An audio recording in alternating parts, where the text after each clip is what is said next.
네, 오후 2시 오늘의 핫 이슈만 골라 살펴보는 시간입니다. 오늘은 손정혜 변호사, 서정빈 변호사와 이야기 나눠보겠습니다. 안녕하십니까? 안녕하십니까? 네.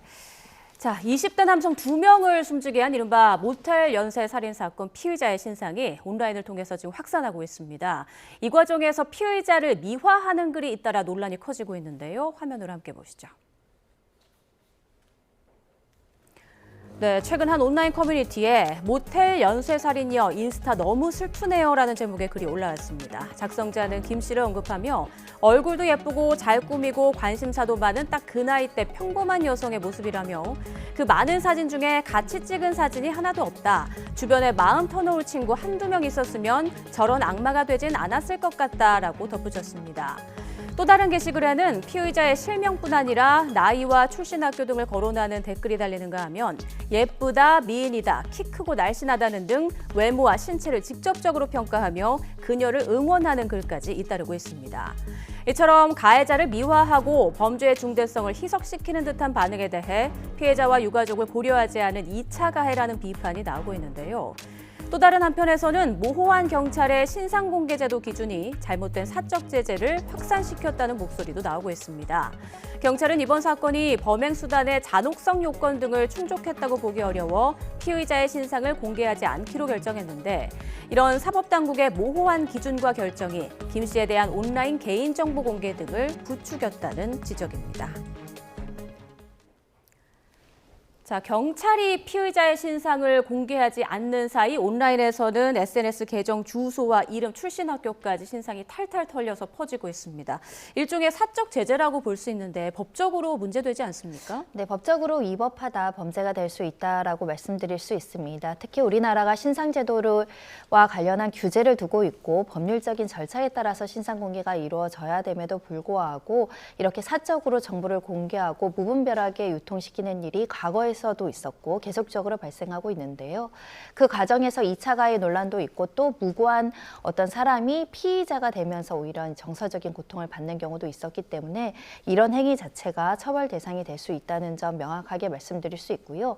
또 공개의 목적이 공익적인 목적이 돼야 되는데 보시다시피 이 가해자와 관련한 외모 평가를 한다던가 피해자나 피해자 유가족들의 감정을 헤아리지 않고 마구잡이로 댓글을 쓰면서 오히려 사회적인 물의를 일으키는 점에 있어서 그 목적도 불순하다라는 측면에서는 좀 자제할 필요가 있다고 보입니다. 네, 사적 제재를 좀 넘어서 그러니까 이 피해자가 체포된 다음에 그 다음에 개인 팔로워 수가 이제 원래 한 200명 정도였는데 10,000명 가까이 치솟았다 그래요. 이런 현상은 저희가 어떻게 볼 수 있습니까? 결국에는 이제 이런 피의자의 외모를 칭송한다든가 혹은 서사에 대해서 상당히 좀 집중을 하면서 본질과는 상당히 멀어진 그런 반응들이 나타나고 있는 상황으로 보입니다.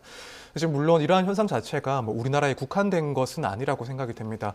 과거부터 지금까지도 이 특정 범죄 사건에 대해서 피의자에 대해 칭송을 하는, 그래서 심지어는 팬덤까지도 형성이 되는 사례들은 가끔씩 있어왔고, 이 경우 역시도 결국에는 외모 지상주의라든가 혹은 이런 범죄에 대해서 지나치게 가볍게 생각을 하다 보니까 나타나고 있는 그런 현상이 아닌가라는 생각을 해보는데, 이제 가장 큰 문제, 가장 크게 걱정을 하는 것은 이제 이러한 현상 때문에 이 범죄의 본질적인 문제 부분들이 상당히 좀 희석되지 않을까, 이것이 상당히 걱정이 됩니다. 네. 이 사건이 터지고 지금까지의 나온 정황들을 봤을 때는 단순한 그런 살인 사건에 지나지도 않는 것이 아니고 결국에는 연쇄적인 그리고 상당히 좀 끔찍한 사건이다라고 평가를 할 수밖에 없는 수준의 사건인데, 향후에 혹시라도 이 사건에 대해서 다시 한번 언급이 됐을 때 이 사건 자체의 문제점보다 지금의 현상이 계속돼서 오히려 피의자에 대한 그런 반응들, 피의자의 그런 외모 평가, 이런 것들로 사안 자체가 상당히 좀 희석되고 변질되지 않을까 많이 걱정이 됩니다. 만약 그렇게 된다라고 한다면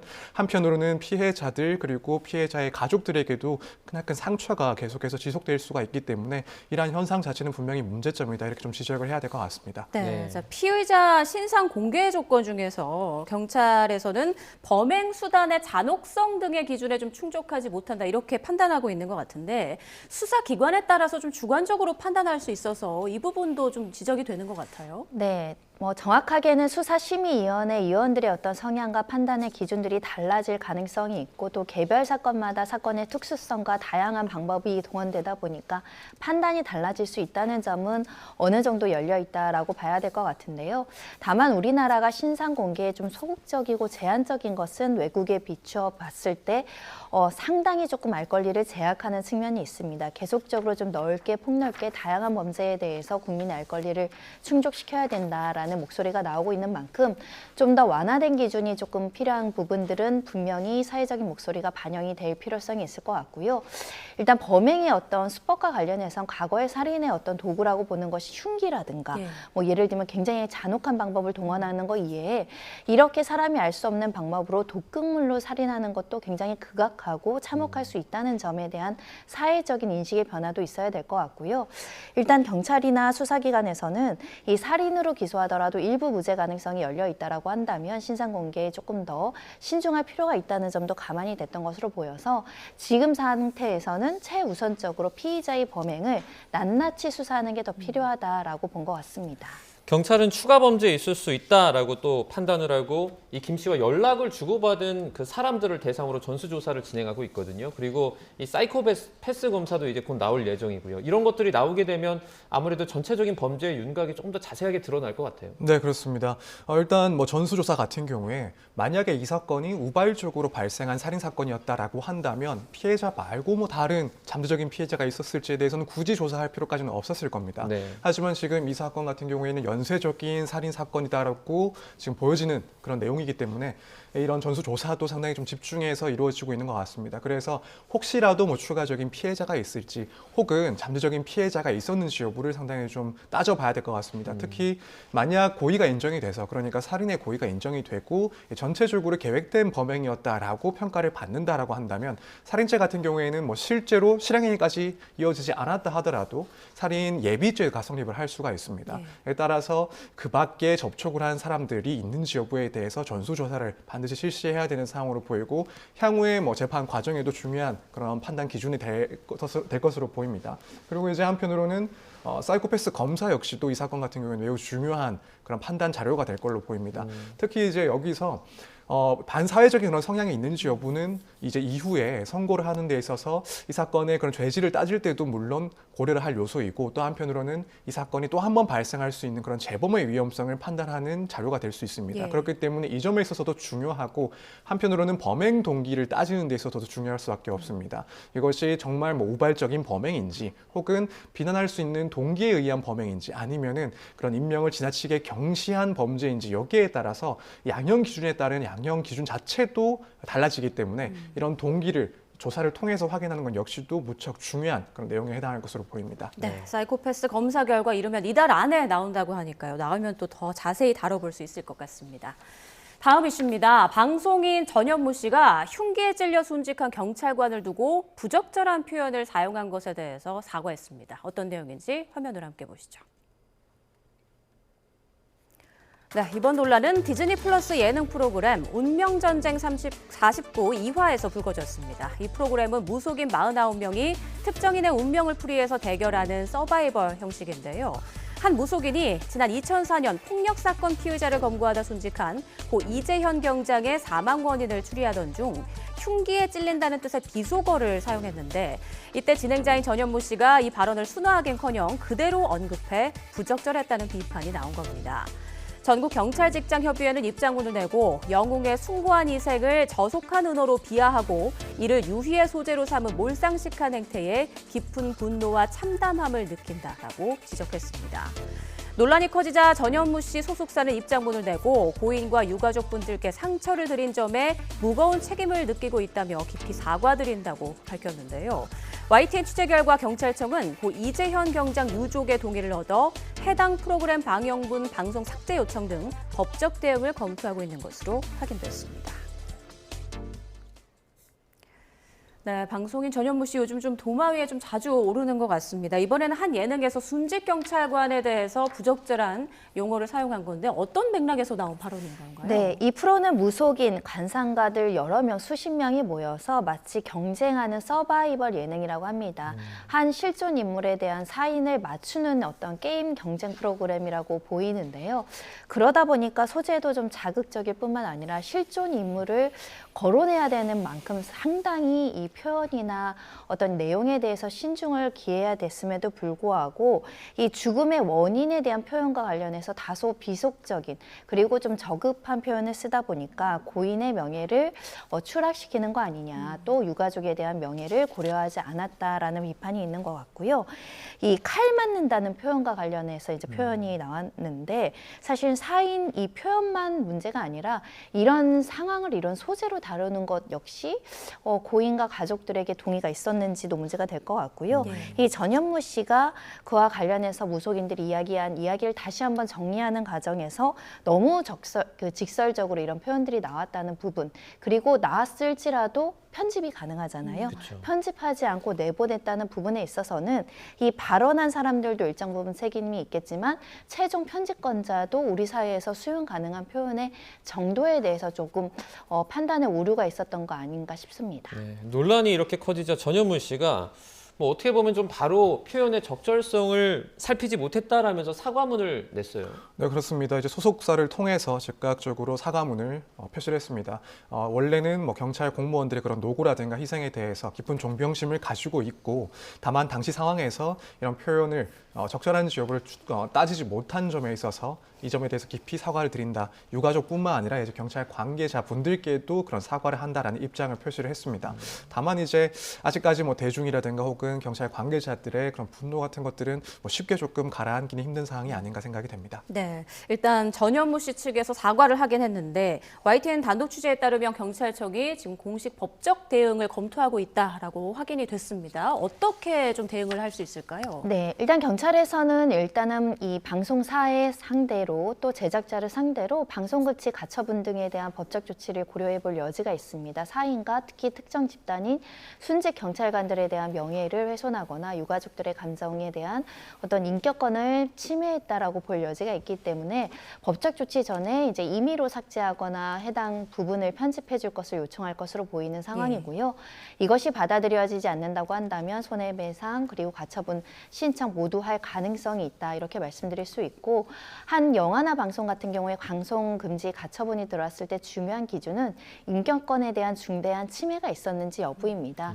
이 점에 대해서는 사실 경찰보다는 이 순직 경찰관의 가족들, 유가족들이 소송을 하는 것이 더 유효적절한 방법이긴 한데, 아무래도 방송사에서는 국내외 여론들을 좀 살피고 특히 이제 경찰이라든가 공직자들 중에 이렇게 국가유공자나 순직 업무로 인해서 희생된 분들에 대한 감정을 어떻게 우리가 예우를 할지, 또는 방송 자체는 편집하지 않는다라고 하더라도 다른 방법으로 또 보상이라든가 위로를 할 수 있는 방법이 있는지 여러 가지 방안을 강구해야 되지 않을까 합니다. 네, 앞서 이 전국 경찰직장협의회가 해당 방송사와 어떤 출연진 이들의 모든 공개 사과와 방송 삭제 이런 것들을 요구를 했는데, 이뿐만 아니라 방통위 징계도 촉구를 했어요. 이게 방통위 징계 대상에는 들어가긴 하나요?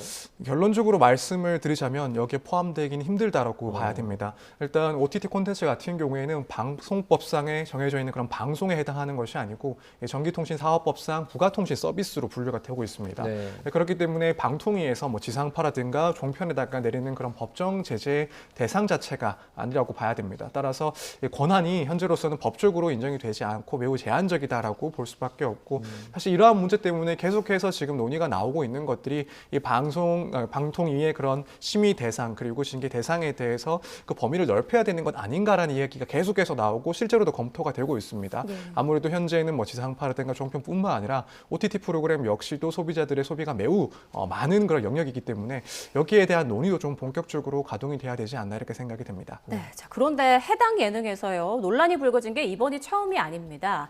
앞서 화재 현장에서 순직한 소방관의 사망 경위를 마치는 과정에서도 유족이 크게 반발했는데요. 관련 목소리 들어보시죠. 이 사람이 어떻게 순직하셨는지 맞추는 내용이었는데 그 부분에 대한 의지가 전혀 없었습니다. 엄청 이제 화나셨었죠. 화나고 그리고 많이 우셨어요, 다. 동의했던 취지랑 너무 벗어난 내용으로 나오다 보니까 미안한 마음도 너무 크셨었고, 방송 자체가 저희는 안 나왔으면 좋겠어요. 삼촌의 희생이 이렇게 컨텐츠로 소비되는 게 너무 싫어요. 이 부분에 대해서 해결이 안 되면 어쨌건 해결하기 위해서 법정도 고려는 하고 있습니다.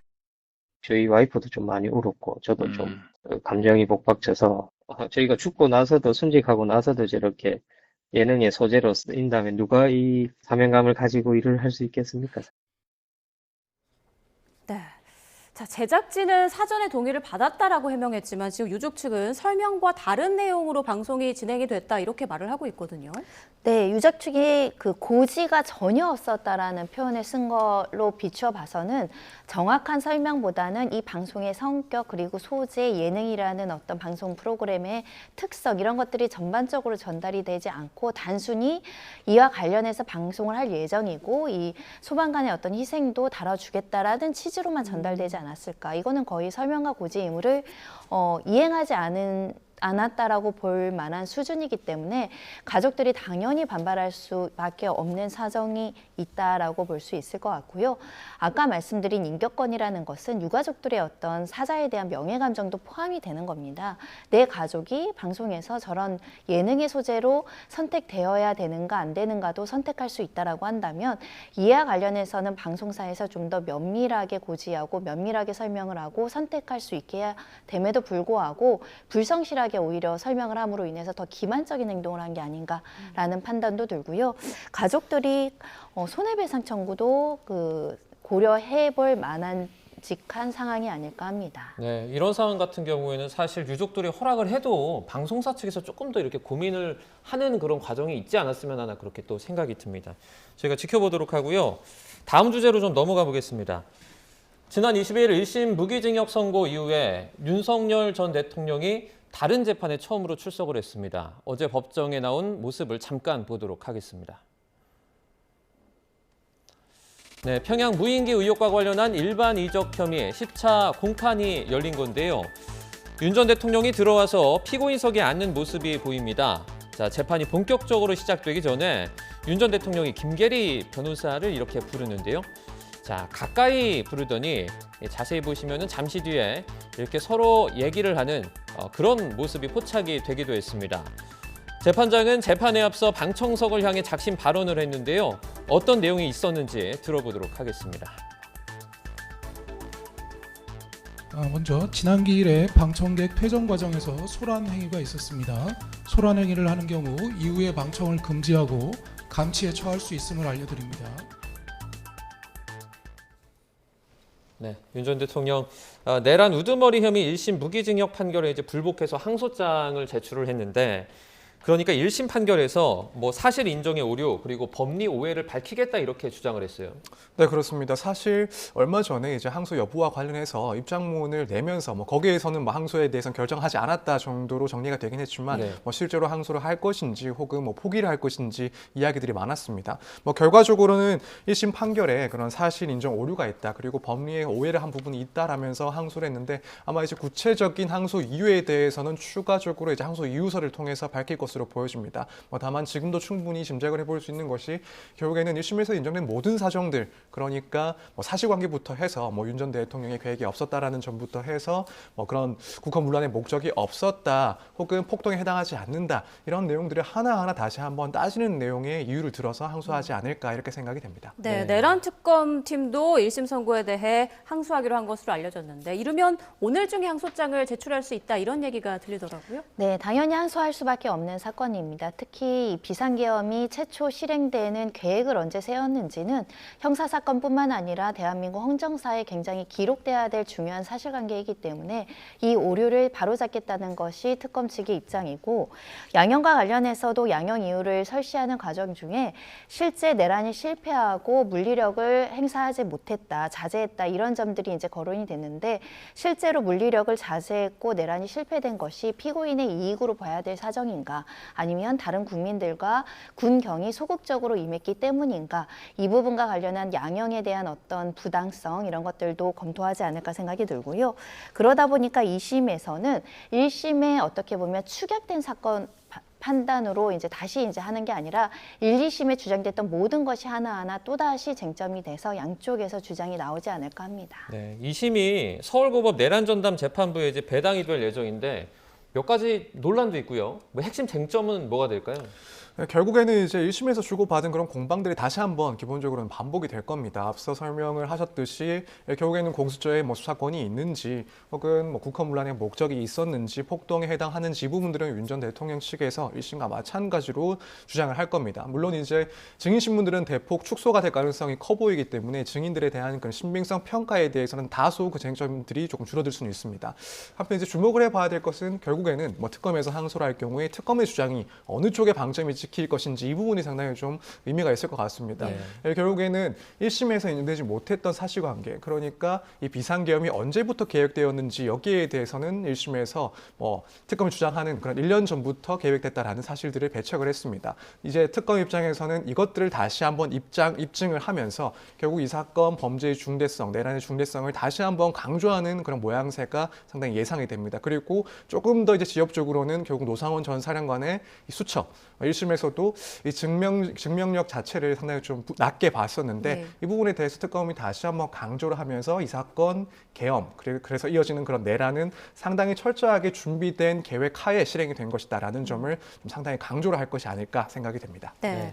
자, 오늘 법원에서는 건진법사 전성배 씨에 대한 1심 선고가 이제 지금 진행되고 있을 것 같습니다. 전성배 씨 혐의부터 좀 정리를 해볼까요? 네, 일단 특가법상 알선수재 혐의가 적용되어 있습니다. 통일교회 청탁을 받는 위치에서 김건희 여사가 갖가지 목걸이나 가방 등을 받는데 알선수재 역할에 공범을 했다라는 점이 지적되어 있고 또 본인 스스로도 통일교회 고문료 명목으로 3천만 원을 수수했다라는 알선수재도 적용되어 있고 기업이나 관련한 지방공천과 관련해서 이 정치자금법을 위반해서 금품을 수수했다라는 혐의도 받고 있는 상황이고요.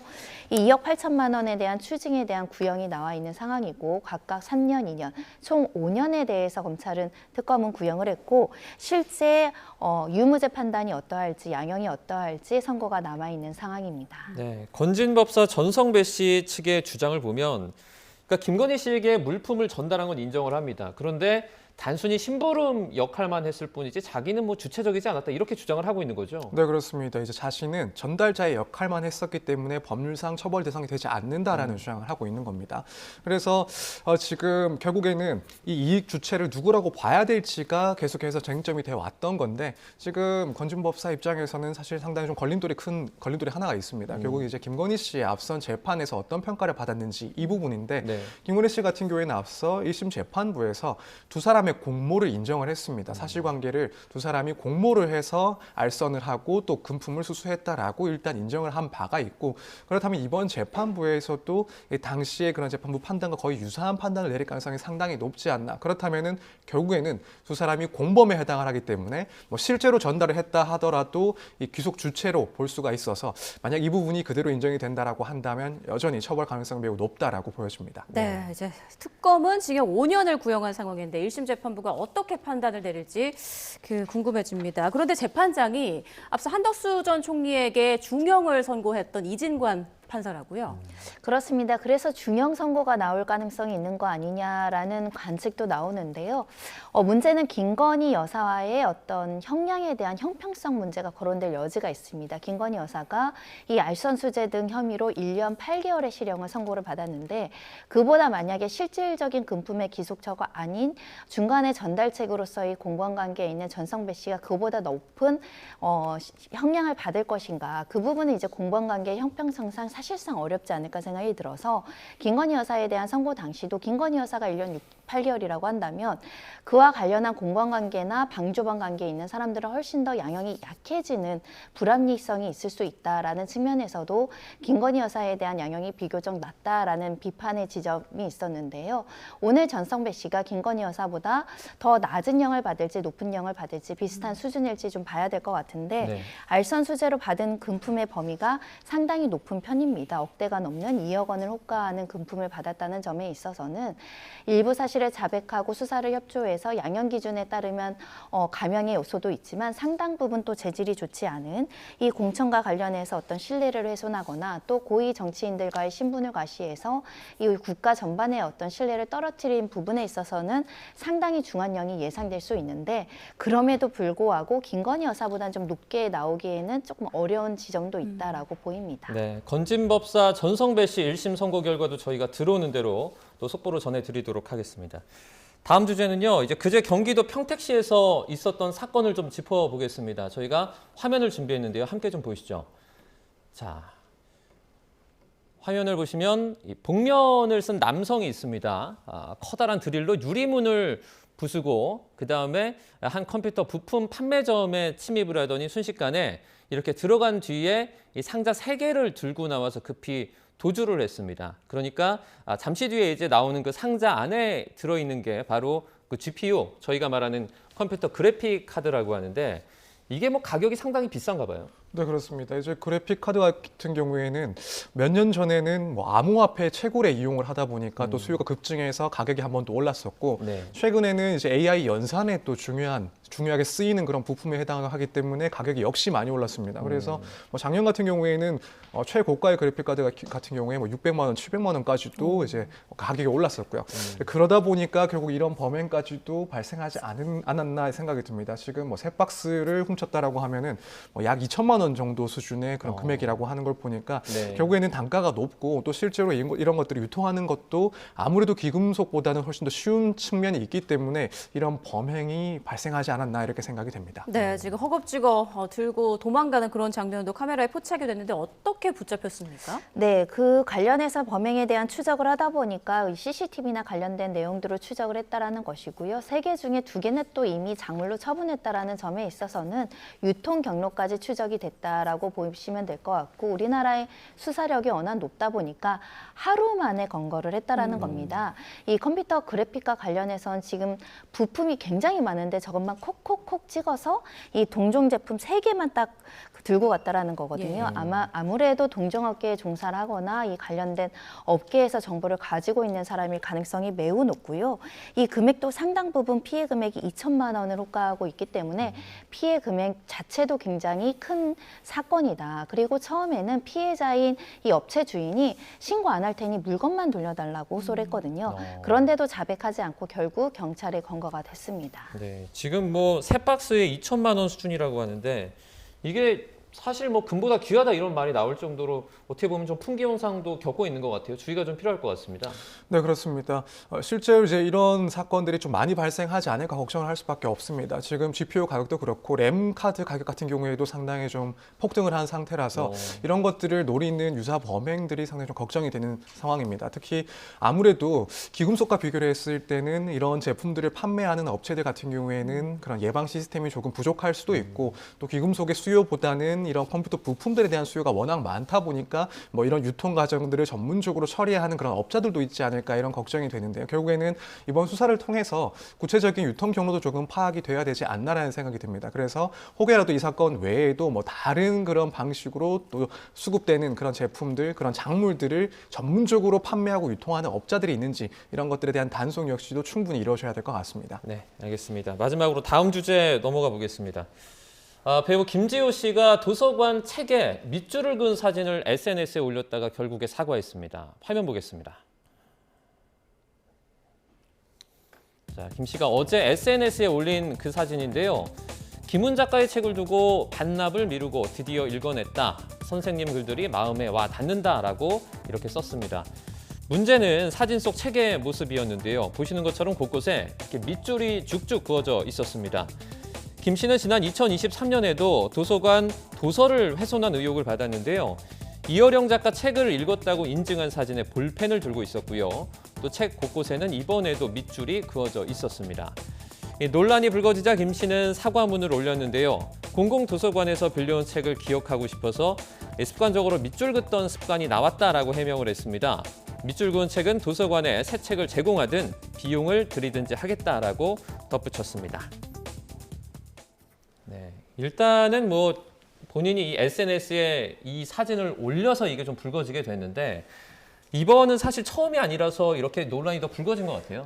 그러니까 내 책이 아니라 도서관에 빌린 거면 남의 책이잖아요. 네. 또 공공재라는 인식이 있었다라고 한다면 스스로 밑줄을 그은 사진을 올렸을까라는 점에 있어서 매우 좀 안타깝고 공중도덕에 대한 의식에 대해서 네티즌들이 비판하고 있는 것 같고, 이 비판을 또 감수해서 조심성이 없었다, 또 사과의 취지도 올리고 이 도서관에 관련된 비용을 이제 변상하겠다라는 입장을 보였는데, 종종 도서관에서 책 빌리면 이렇게 밑줄 긋거나 찍거나 뭐 접거나 낙서한 사람들 있잖아요. 네. 보다 보면 좀 불쾌해지죠. 서로 배려하고 이것이 여러 사람들이 보는 물건이다라는 인식을 좀 가질 필요가 있지 않을까 생각이 들고요.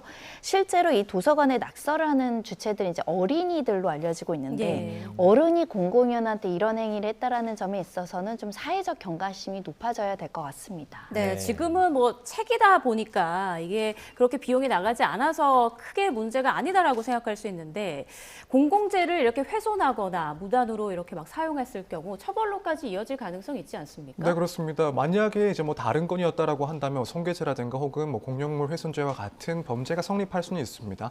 물론 뭐 지금 이 배우 김주호 씨 같은 경우에는 뭐 결국에는 뭐 습관 혹은 뭐 실수 정도라고 보여집니다. 제대로 인식을 하고 이런 행동들을 하지는 않았을 것이다라고 비춰지기 때문에, 만약 지금 뭐 김주호 씨가 약속을 하는 것처럼 여기에 대해서 변상들이 제대로 이루어진다면 별도의 문제는 발생하지 않을 거라고 보여집니다. 다만 이제 혹여라도 이런 일이 또 한 번 반복된다라고 한다면 그때는 더 이상 이제 실수의 영역을 넘어가는 수준에 해당을 하기 때문에 그때는 조금 문제가 커질 수 있습니다. 그래서 네. 뭐 당연히 앞으로 이런 일은 없긴 하겠지만은 다시 한번 뭐 이 상황에서 뭐 우리가 보더라도 이런 일들은 없어야 된다라고 좀 스스로 조심할 수 있는 그런 계기가 됐으면 좋겠습니다. 네, 이런 우려도 조금 있습니다. 아무래도 책이라는 그 소재가 가격이 상대적으로 조금 다른 어떤 공공재에 비해서 저렴하다 보니까 아무래도 이렇게 어떻게 보면 그 좀 주의하지 않고 하는 행동이 생기는 것 같기도 한데요. 이런 부분은 좀 어떻게 보세요?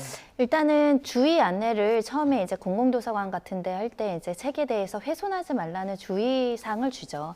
책을 관리하고 이거 새 책을 교환하는 것 자체도 행정력이 들어가는 업무다 보니까 가격을 떠나서 서로 조심하고 배려하는 문화가 정착이 돼야 되지 않을까 생각이 들고요. 네. 특히 내가 중요하다라고 밑줄을 걷을 때 다른 사람들이 이걸 이게 중요하다고 해서 내가 긍정적인 효과가 있느냐, 그 책의 어떤 효과를 반감시키는 효과가 훨씬 더 크거든요.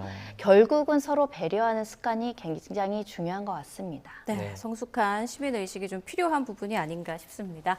자, 지금까지 손정혜 변호사, 서정빈 변호사와 함께 주요 이슈들 나눠봤습니다. 고맙습니다. 고맙습니다. 감사합니다.